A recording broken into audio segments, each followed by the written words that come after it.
तभी पढ़ पाएंगे। मीन्स कि सुबह एक वीडियो देखी तभी स्टडी हो पाएगी, शाम को एक वीडियो देखी तभी एक स्टडी हो पाएगी।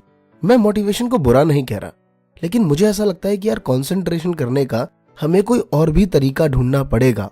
तो इस वीडियो में मैंने डाइटिशियन, कुछ साइकोलॉजिस्ट, कुछ टॉपर्स स्टूडेंट्स जो IAS IPS या और भी जो अपने फील्ड में एक्सपर्ट है, मैंने उन सब में जो नया था या जो उन सब में कॉमन था वो सारी बातें आपके सामने मैंने शेयर की हैं।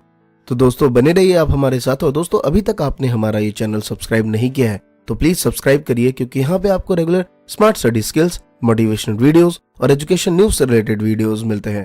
तो नमस्कार दोस्तों, मेरा नाम है अमरीश और स्वागत है आप सभी का महात्मा जी टेक्निकल में।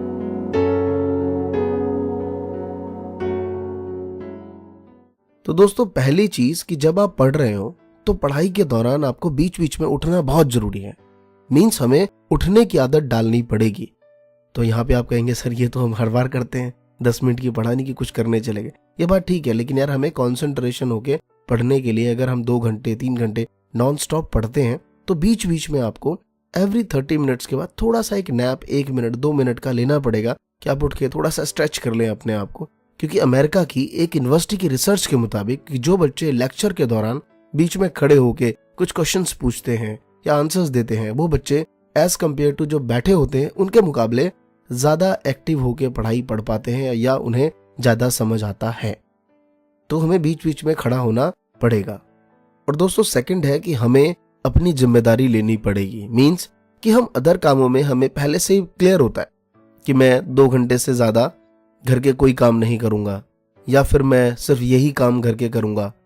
तो हमें कहीं ना कहीं पढ़ाई में भी ये जिम्मेदारी लानी है कि मुझे दिन के 2 घंटे या शुरुआत के तौर पे 4 घंटे मिनिमम इतने मुझे पढ़ने हैं। और ये जिम्मेदारी हमें समझनी पड़ेगी कि जब हम अदर कामों में इतना सीरियस रहते हैं तो कहीं ना कहीं पढ़ाई में भी हमें बच्चा जो बनते हैं उसे अवॉइड करके एक मैच्योरनेस दिखानी पड़ेगी अपनी स्टडी के लिए।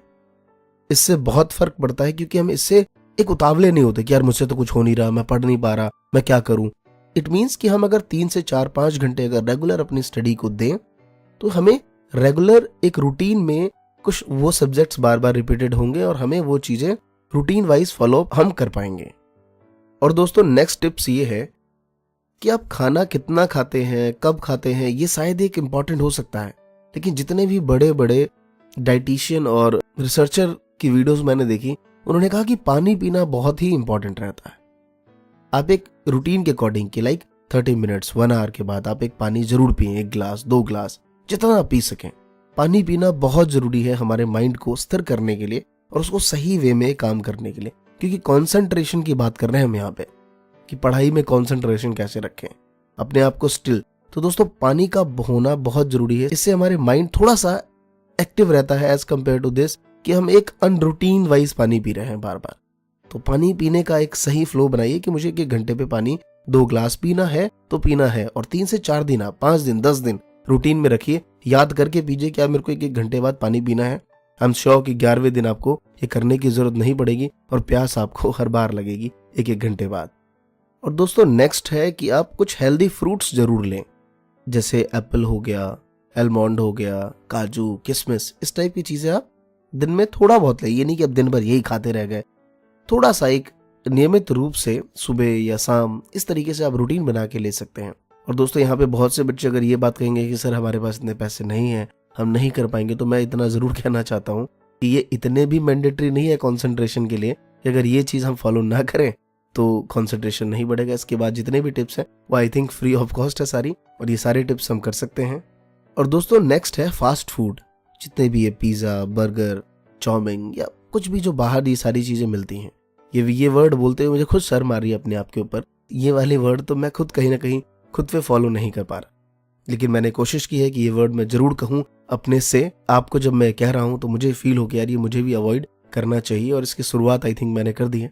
पेप्सी मैंने अवॉइड कर दिया है और आई थिंक हम सबको ये ऐसी चीजें अवॉइड कर देनी चाहिए। रिसेंटली मैंने पेप्सी के बारे में देखा कि कितना शुगर होता है इसमें, चाहे वो डाइट हो या विदाउट हो, तो कहीं ना कहीं इसे अवॉइड करने की आदत डालिए। एक मेरी स्टूडेंट है, वो बहुत ज्यादा पेप्सी की एडिक्टेड है, तो मैंने कहा तुम इतना पेप्सी क्यों पीती हो? तो उसने कहा कि सर जब बच्चे पैदा होते हैं तो माँ का दूध पीते हैं, मैंने तो पेप्सी पी थी। मैंने कहा गुड, इतना नहीं, इस तरीके से कहीं ना कहीं हमें एक अवॉइड करना पड़ेगा इन फास्ट फूड को, और ये मैं भी कोशिश कर रहा हूँ और आप जरूर करिए इस चीज को। और दोस्तों नेक्स्ट है कि जितना टाइम हम फेसबुक को बार बार चेक करते रहते हैं कि भाई नोटिफिकेशन आया कि नहीं आया, किसने लाइक किया, अरे कमेंट 3 हो गए, किसने क्या कमेंट कर दिया, या बार बार व्हाट्सएप चेक करना, यूट्यूब पे बहुत सारी वीडियोस देखना, आई एम श्योर कि आप ज्यादा देखने की जरूरत नहीं है। मीन्स कि अपने आप को इतना इन्वॉल्व मत रखिए इन चीजों में, हमेशा अपने आप को रिलैक्स करने की कोशिश करिए। तो इन चीजों की बजाय आप कुछ ऐसे 1 या 2 म्यूजिक सुन सकते हैं जो आपका बहुत ही ज्यादा फेवरेट है, उसको सुनिए, थोड़ा सा रिलैक्स रहिए। कुछ दोस्तों से दिन में 15 से 20 मिनट जरूर मिलिए, कॉम्पिटिटिव एग्जाम के लिए या फिर स्कूल स्टूडेंट है, ये फर्क नहीं पड़ता, सभी के लिए 15 से 20 मिनट अपने दोस्तों से मिलना, क्योंकि इससे कहीं ना कहीं आपका माइंड फ्रेश होता है। इनसे मिलिए, कंसंट्रेशन पढ़ाई में करने के लिए ये सब चीजें बहुत जरूरी हैं, तो ये जरूर करिए। और दोस्तों नेक्स्ट है स्लीपिंग आवर्स। ये बड़ा ही एक कंट्रोवर्सी है, मैं आपको बताऊं। आप किसी भी रिसर्च देख लीजिए, कोई कहेगा आपसे 8 आवर्स की स्लीप लेनी है, कोई कहेगा आपसे 5 आवर्स की स्लीप लेनी है, कोई कहेंगे आपसे कि भाई 7 आवर्स की स्लीप लेनी है, कुछ तो कहते हैं 9 आवर्स की स्लीप लेनी है, कुछ तो कहते हैं भाई 4 आवर्स की स्लीप सफिशिएंट है। समझ नहीं आता, क्योंकि मैंने भी अपनी कई वीडियो में बातें कही हैं कि भाई 5 घंटे सोइए, फिर मैंने किसी वीडियो में 8 आवर्स भी कहा है, लेकिन मैंने डिफरेंस कहा है। जिसमें मैंने 5 आवर्स कहा था, मैंने कहा था भाई एग्जामिनेशन के 1 महीने पहले अब इस तरीके से रह सकते हैं, थोड़ा बहुत टाइम टेबल हम चेंज कर सकते हैं। तो ये बड़ा ही एक कंट्रोवर्शियल पॉइंट रहता है। तो मैं आपसे रिक्वेस्ट करूंगा कि आप मिनिमम, क्योंकि हम ना यार फिजिकल वर्क नहीं करते, हम मेंटल वर्क ज्यादा करते हैं, तो हमें 5 से 6 घंटे की नींद सफिशिएंट है। अगर आप रात को 12 बजे सोते हैं तो सुबह के 6 बजे आप उठ सकते हैं। और ये मैं खुद देखता हूँ इतना कुछ करने के बाद कि मैं 6 घंटे से ज्यादा नींद नहीं लेता। वो डिपेंड करता है कि आप कब सोते हैं और कब उठते हैं। तो 6 आवर की स्लीप आप एक लीजिए और देखिए कि क्या आप 6 पे सफिशिएंट है या नहीं। 3 से 4 दिन नहीं तो भाई 7 आवर्स सो लीजिए। तो सोने का ऐसा कोई पर्टिकुलर टाइम फिक्स नहीं है मुझे जहां तक लगता है, बट सोना बहुत जरूरी है और एक प्रॉपर नींद हमें बहुत जरूरी है अगर कंसंट्रेशन होकर पढ़ाई करनी है। तो ये दोस्तों इसका बहुत जरूरी है ध्यान रखना कि हम स्लीप अपना एक प्रॉपर ले पा रहे हैं या नहीं। और दोस्तों नेक्स्ट है एक्सरसाइज। फिर ये बोलते वक्त मुझे लग रहा है यार कि मैं तो नहीं कर रहा, लेकिन आज से मैं रिक्वेस्ट करता हूं आपसे कि मैं भी करूंगा और आप भी करिए। दिन में 10 मिनट से ज्यादा मींस 15 मिनट्स की एक्सरसाइज तो जरूर ही करिए। लाइक आप जरूरी नहीं है इसके लिए पार्क जाना, आप घर पे ही कर सकते हैं। शुरुआत तो घर पे करिए। अगर आप रेगुलर 1 मंथ 15 मिनट्स घर पे करते हैं तो आई एम श्योर कि नेक्स्ट मंथ आप सोचेंगे कि चले यार पार्क में ही चल लेते हैं। तो आई एम श्योर कि आज से आप भी स्टार्ट करिए और मैं भी स्टार्ट करता हूँ। और वाकई इसका इफेक्टिवनेस रहता है। सबने यही कहा, जितने भी टॉपर्स थे उन्होंने कहा कि मैं अगर पार्क नहीं जा पाता था तो मैं घर पे योगा कर लेता था। मींस 15 मिनट्स जो भी आपको योगा हो, एक्सरसाइज हो, मेडिटेशन हो। मेडिटेशन का ये रहता है कि थोड़ा शांत वातावरण में करिए। तो ये सारी चीजों का बड़ा ही एक इंपॉर्टेंट रोल है कंसंट्रेशन होकर पढ़ाई करना, क्योंकि 6 घंटे 7 घंटे 8 घंटे लेके बैठ जाना ये इंपॉर्टेंट नहीं है। इंपॉर्टेंट ये है कि अगर आप 3 घंटे पढ़ रहे हैं बट वो एक इफेक्टिवनेस पढ़ाई हो।